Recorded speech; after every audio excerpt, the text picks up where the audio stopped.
Live here again. I'm so sorry about my Wrestling Observer review first stream there. I'm getting some technician to come in here to fix my internet on Monday, but there were some issues when I tried to stream this on my computer. So now I'm redoing it on my cell phone to see if we can get a good stream here.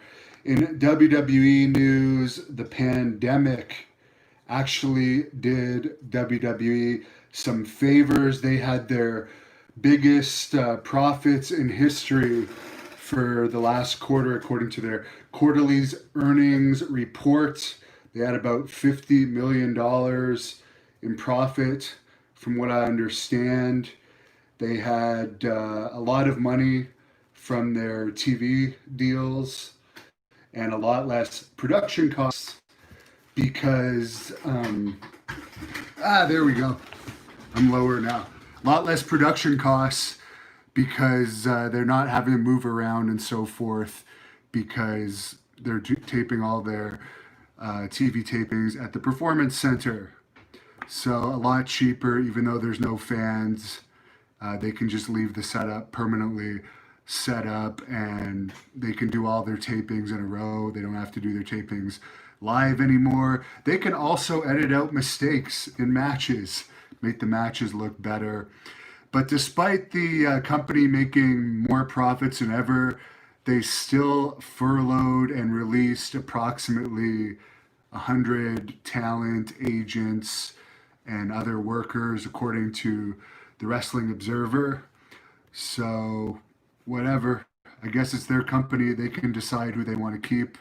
Most of the talent they cut was just dead weight.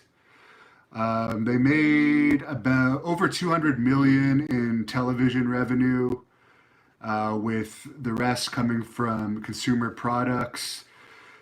As far as Saudi Arabia, they didn't get their $50 million Saudi Arabia payment this quarter, and it's unlikely there's going to be another Saudi Arabia show this year due to COVID. According to Vince McMahon, he says, notwithstanding no live crowds, I think that with the current setup at the Performance Center, they can have more compelling characters, better storylines, new characters, and more of the content that's not necessarily in the ring, but that focuses on the personalities and stories of wrestlers outside of the ring. Or, sorry, I shouldn't say wrestlers, entertainers. If you want to call them entertainers or storytellers, because I guess you have to be entertaining to be an entertainer, but you don't necessarily have to be entertaining to be a storyteller. There's a lot of bad storytellers out there. If you don't want to call it wrestling and you want to call it storytelling like WWE does these days. Triple H said that nothing's been going on at the UK Performance Center since March, and they don't know when NXT UK will be back up and running again. Independent group analyzed WWE's stock and came to the conclusion that when the current huge money Raw and SmackDown TV deals expire in October 2024, unless there's a significant boost in ratings, it's unlikely they're going to get as much money from their television partners, so time will tell on that. Rey Mysterio has still not re-signed with WWE.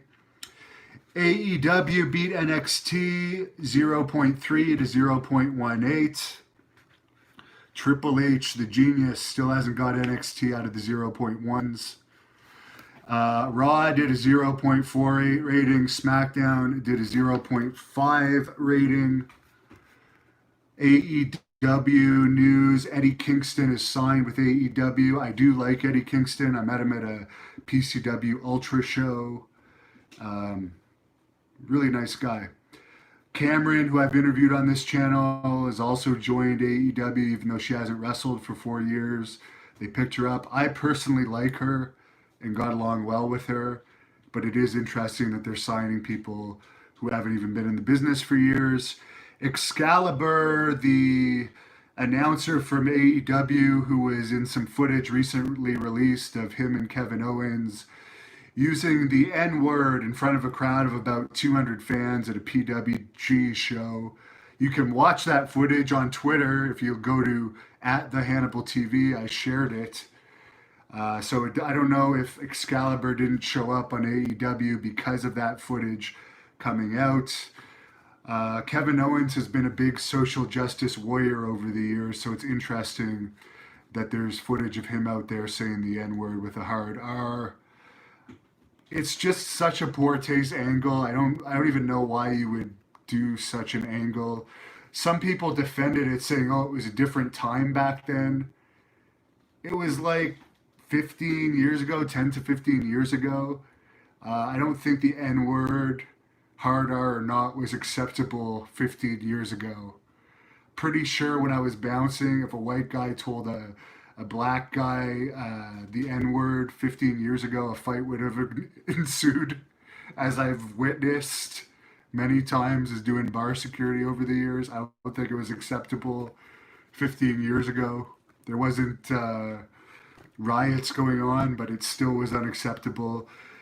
I guess Jeff Jarrett, for his lawsuit against Impact, they found that Impact was negligent in using the GWF footage without the proper licensing and then deleting the footage master tapes without consent. No actual award has been given yet, but it looks like it's going to be likely decided in Jarrett's favor, according to this report. Glow received 3 Emmy nominations for the Netflix version of the show.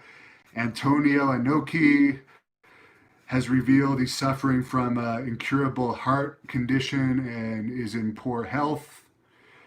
DDP and Pro Wrestling Noah are joining to form a new company called Cyberfight. This is preventing both companies from going out. Passed away at 88, July 24th. It has come out that the Rick Rude angle with Kathy Lee that they did on that show where Rude was hitting on her, I guess was more of a shoot than a work, according to Kathy Lee's book. Apparently she was felt very uncomfortable with his advances on that show, and her husband Frank Gifford was actually really mad about it and wanted to fight Rude over it. Kathy Lee also said she did not like the Bushwhackers trying to kiss her on the show. In UFC news, their last Fight Island show, July 25th, did a 0.35 rating. Khabib versus Justin Gaethje is going to happen October 24th. The September 12th Mike Tyson versus Roy Jones Jr. fight is going to be $49.99 on pay-per-view. I guarantee you that's going to do better than any wrestling pay-per-views. A lot of interest in that fight. Tito Ortiz is running for Huntington Beach City Council, which likely means he didn't get signed by WWE, because I don't know how you could do WWE and that at the same time. I'll go through some of your questions. I highly suggest check out my shoot interview clips with Taylor Hendricks. She was a pleasure to talk to yesterday. The full shoot's out on patreon.com/The Hannibal TV. I'm supposed to be interviewing Conan next week, and I'm working on Harry Smith said he's going to do an interview with me soon too. He revealed this week that his MLW contract expires at the end of the year, and he said in the same interview with Wrestling Inc. that he's not sure what the future holds for MLW after COVID. Mike saying WWE needs another 8-foot Giant Gonzalez, haha. Allen says deadweight sounds like most of the NXT roster.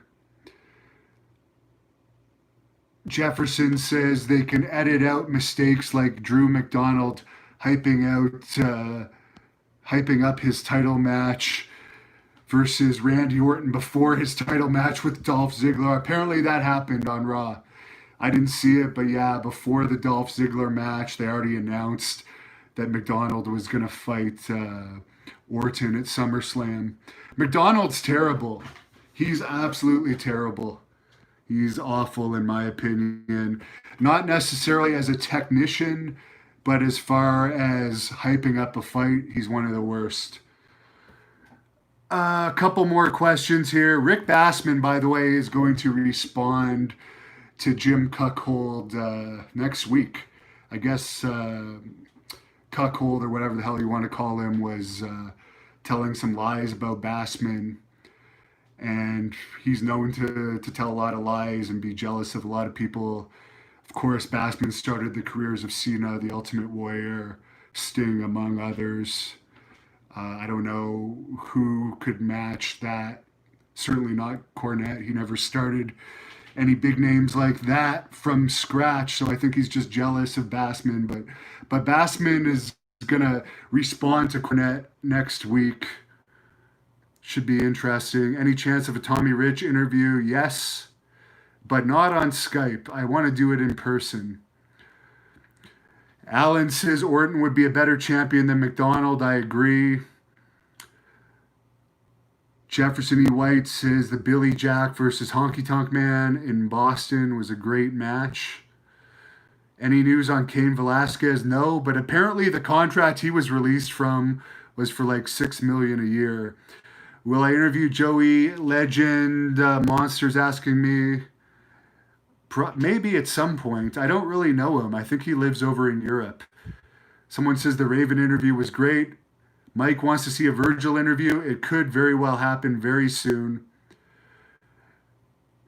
So thanks a lot for your questions. Am I missing the CFL? No, I'm not a CFL football fan. Although I did attend 2 tryouts with the Red Blacks. They gave me a tryout twice, and I had a lot of fun doing those tryouts, but I had 0 football experience. They wanted me to get football experience, but I couldn't catch the football bug. So Cain Velasquez got the Daniel Pewter treatment. Richard Min says, haha, they didn't pay him full price. Yeah, WWE does that. They definitely do that. So thanks for all your questions. I'm going to cut it here. Really appreciate all the feedback. If I can even figure out how to cut it. It's been so long since I've done a live stream.